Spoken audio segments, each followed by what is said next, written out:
It's that time of year again, folks. Another year, another Call of Duty beta, and I'm here to give you my thoughts.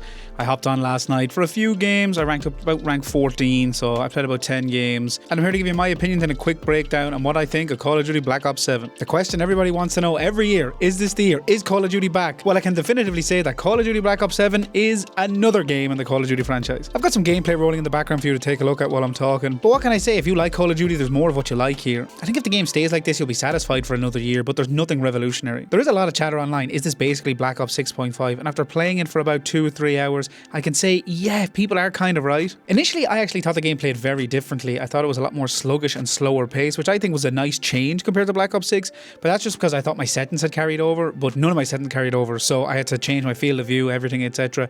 And when I kind of had the game set up how I like it, the game is just as fast, it's very frenetic, the time to kill is very similar to Black Ops 6. And if you like that, good for you. Black Ops 6 was a decent Call of Duty. It's the best one I feel like they've had since Cold War, probably. So it's more of the same. I just suppose it is a negative if you're looking for a bit of a change up, something new, something to warrant a new game coming out. It is kind of like a DLC. That is just in how the game feels on a surface level, in my opinion. I like that they removed tac sprint as default. The game feels a lot more closer to the older Call of Duty in that way, in the pacing of it. I don't know what it was about tac sprint. I just felt like by default you'd always do it and then you'd run out with too much sprint and then you'd end up having to walk for too long. I feel like Call of Duty flows better with just not having a super sprint ability, just having the, okay, I can run for 15 seconds, cool down. There is perks that you can extend that and stuff like that, and you can put tac sprint on as a perk, but I like the way I have it as default, no tac sprint. But apart from that, the way you move through the map, the way the guns handle, it seems so similar to Black Ops 6. If you didn't play it for 6 months and just came back, you could easily pass this off as a DLC, and I don't think a lot of people would notice. That is some of the negatives right off the bat, but one of the big positives in the beta from the small selection they have is the maps. There's only 3 maps available in the beta at the moment, but all 3 of them probably play better than any of the Black Ops 6 maps. I can't remember the names of any of them, but the one you're seeing on screen right now really reminds me of Combine from Black Ops 3. They're all relatively small, not like the Stakeout Grindfest small, but just that classic Call of Duty small. You're not waiting too long for engagements.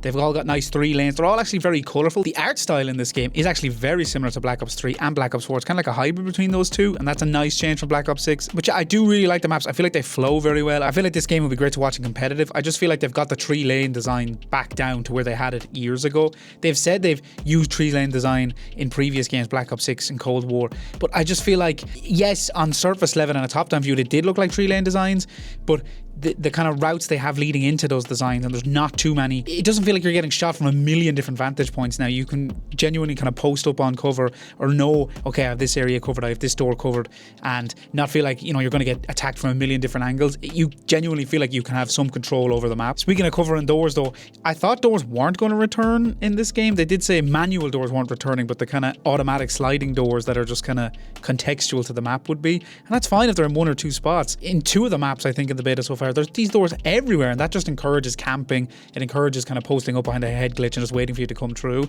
I really hope in the final game they get rid of that. Just no doors, or very, very limited doors, and the automatic sliding ones. I don't know, it's just not a feature in Call of Duty games I don't think anyone's asking for, and I feel like it only detracts from the game. It never adds anything. In terms of the guns, they got that Call of Duty feel, really snappy, really responsive. A lot of returning guns. The M8A1 comes back from Black Ops 2, and it's very similar.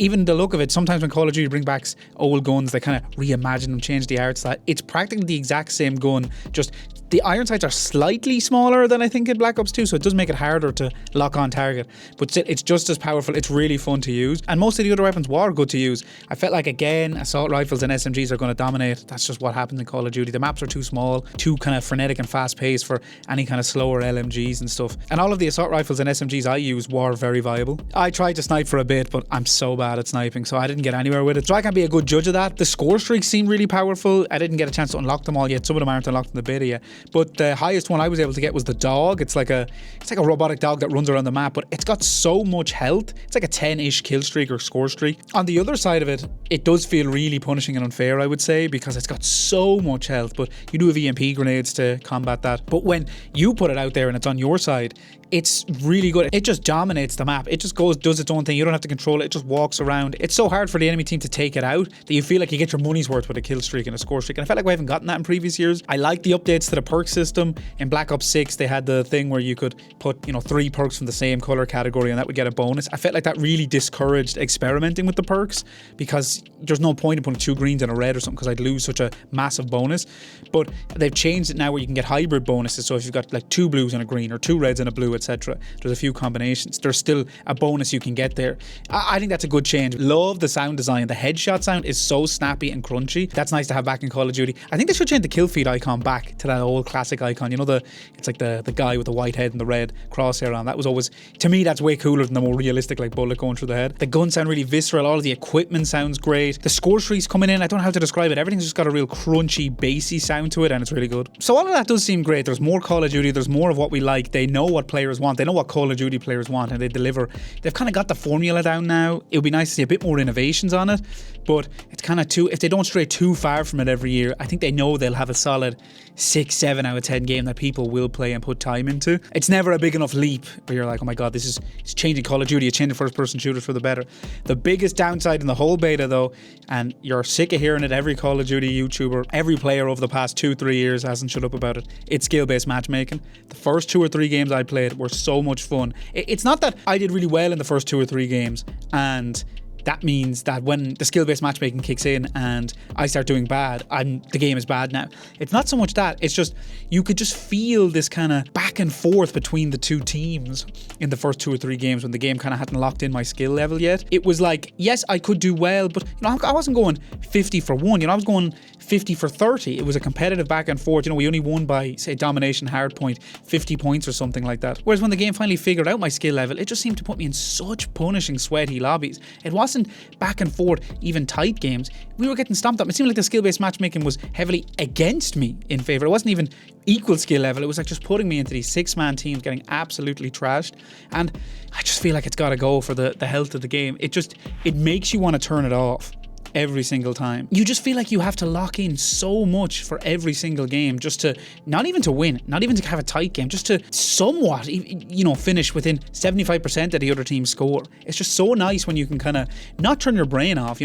I feel like people can go too far the other direction in skill-based matchmaking. It's like, I don't want any of it. I just want to pub stomp all the time and be the best on every team and win every game. That can be boring too. It would just be nice if it was, it's luck of the draw. If some games I pub stomp and destroy the other team, so be it. If some games it's really tight, but they edge it or we edge it, so be it. And if some games they completely stomp me, so be it. But when it's just 1 or 2 games of, okay, it's fairly competitive and it's a very nice vibe, and then just 10 games of trash, just getting stomped on over and over and over and over and over again until your skill level drops low enough that you get put back into the pool with lowish level players or more competitive players, and then you have 1 or 2 good games, rinse and repeat. I don't know when they're going to learn. You can just clearly see it. They kind of deny it's not that strict, but it's so obvious when you just play 1 or 2 games. So overall, I would say thoughts on the beta is positive thoughts so far, but not groundbreaking thoughts is the best way I can describe it. It's kind of just like, I seen somebody online describe it. I like Black Ops 6. I enjoyed the game for what it was, but did I enjoy it enough that I wanted a full second year of it? No way.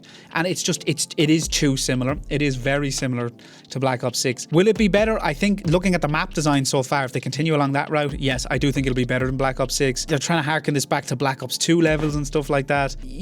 I know players want stuff to go back, but why does it have to harken back to anything? Like, why can't it just be, this is Black Ops 7, this is its own standout game has its own innovations in these ways, and we're trying to kind of pick the best from not just Black Ops 2, we want the best from Black Ops 1, 2, 3, Modern Warfare, Advanced Warfare, pick the best of everything. Why does it just have to, it's invoking the feelings of this game, but it's also basically an add-on to Black Ops 6, so it's just basically Black Ops 6.5 that's kind of infused with a bit of Black Ops 2. I don't think it's going to go down in history as anything extremely memorable, unless they blow us away upon final release. You have to factor in, yes, it is just a beta, there's only a slice of the game we're seeing at the moment, but Call of Duty's betas, as they say in air quotes, it basically is the final game. They rarely change much when the actual game releases. So I think the best way to sum it up is, if you like Call of Duty, specifically if you've liked the last few years, Black Ops 6 mostly, if that's kind of been your favourite game over the past few years, will you like this? I think you will. It's a good addition to it. If you've been holding off on Call of Duty for a few years, you're like, it's not what it used to be, or they don't innovate enough. Is this going to be something new that'll pull you back in and be like, yes,